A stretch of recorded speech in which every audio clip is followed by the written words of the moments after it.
Estou recebendo o chamado agora aqui no Balanço Geral do Pedro Mariano para falar de uma ação em Blumenau de conscientização que marca o Dia Mundial de Luta contra as Hepatites Virais. Vamos lá, Pedro, é com você.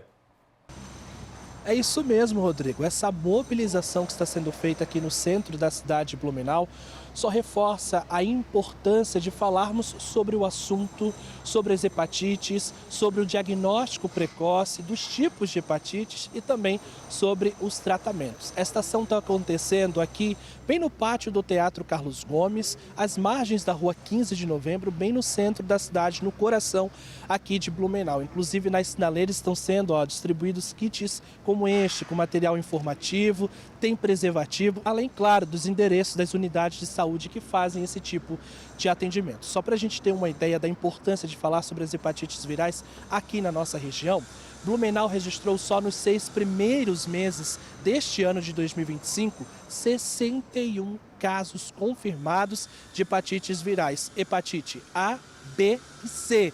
É muita coisa. Para falar mais sobre este assunto, aqui ao meu lado, a doutora Caroline Dornelles, ela que é gastroenterologista, faz parte da equipe da saúde aqui do município de Blumenau. Doutora, seja muito bem-vinda à nossa programação. Vamos iniciar esse nosso bate-papo falando dos riscos de um paciente que tem esse vírus, não sabe, pode estar transmitindo, e quais os riscos do paciente também ter o vírus e quais as consequências que ele também pode sofrer. Seja bem-vinda mais uma vez. Obrigada, Pedro.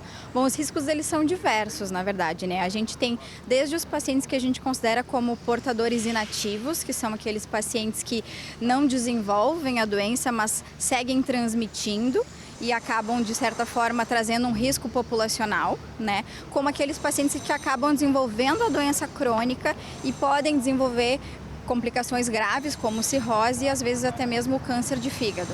Inclusive tem gente que pode ter algum tipo de hepatite e não sabe porque nasceu antes de 1970, antes de 1980. Explicar rapidamente essa questão aqui, esses marcos que são importantes para a prevenção.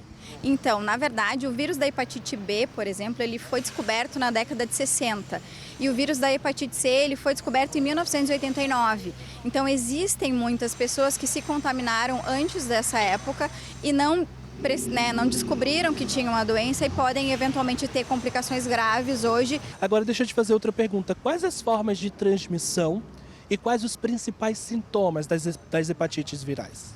Bom, na verdade, a transmissão, a gente está falando de diferentes formas de transmissão, né? Quando a gente fala de hepatite A gente está falando daquela virose da praia. Aquela virose que a gente eventualmente tem, uma diarreia, uma gastroenterite, não sabe bem que tipo é, às vezes vai ao médico, ele fala que é uma virose.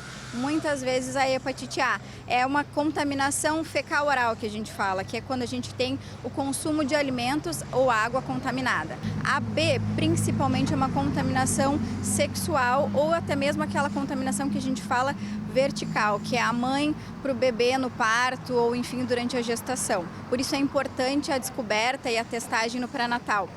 Quando a gente fala de hepatite C, a gente está falando de uma transmissão predominantemente sanguínea. Então, é aquele contágio pérfuro-cortante. Quando a gente fala de alicate de unha, de procedimentos pérfuro-cortantes, tatuagens. Doutora, tem cura? Tem tratamento? Então, a hepatite B, infelizmente, a gente não tem tratamento curativo. Para não dizer que não tem cura, existe uma taxa de cura muito, muito baixa com os tratamentos disponíveis hoje. Então, a gente tem um tratamento que é disponível no SUS, que tem uma alta resposta em termos de supressão viral e consegue controlar sintomas e evitar complicações no futuro. E quando a gente fala de hepatite C, a gente teve uma mudança dramática na história da doença na última década, porque se descobriram tratamentos via oral com uma alta eficácia. Hoje, com uma média de 3 meses de tratamento disponível no SUS de forma gratuita para toda a população, a gente consegue tratar e curar 99% dos pacientes. Ok, muito obrigado pela sua participação, pelas informações. Agora eu vou conversar com o Leonardo Galindo, ele que é coordenador de doenças e notificações da Vigilância Epidemiológica aqui de Blumenau. Leonardo, seja muito bem-vindo à nossa programação. A gente percebe que as equipes estão distribuindo, conforme eu falei bem no início aqui, Um material bem informativo, composto com um flyer, com todas as informações, sintomas. Uma ação como essa também é uma forma de prevenção? Seja bem-vindo mais uma vez. Obrigado, Pedro. Sim, é uma forma de prevenção, afinal de contas é aquela história, quem tem informação tem tudo, né? Então, a partir do momento que a gente traz a equipe do SEDAP, a equipe da Vigilância Epidemiológica para fazer essa divulgação e informar para a população que existem esses testes, que tem essa forma de prevenção. Quais outras formas também de prevenção? Nós temos vacina, onde esses atendimentos também podem acontecer, testagem aqui no município. Sim. A testagem ela é feita em todas as unidades de saúde, tá? Todas estão habilitadas a fazer a testagem, tanto para doença sexualmente transmissível como hepatite B, C, né, que está inclusa.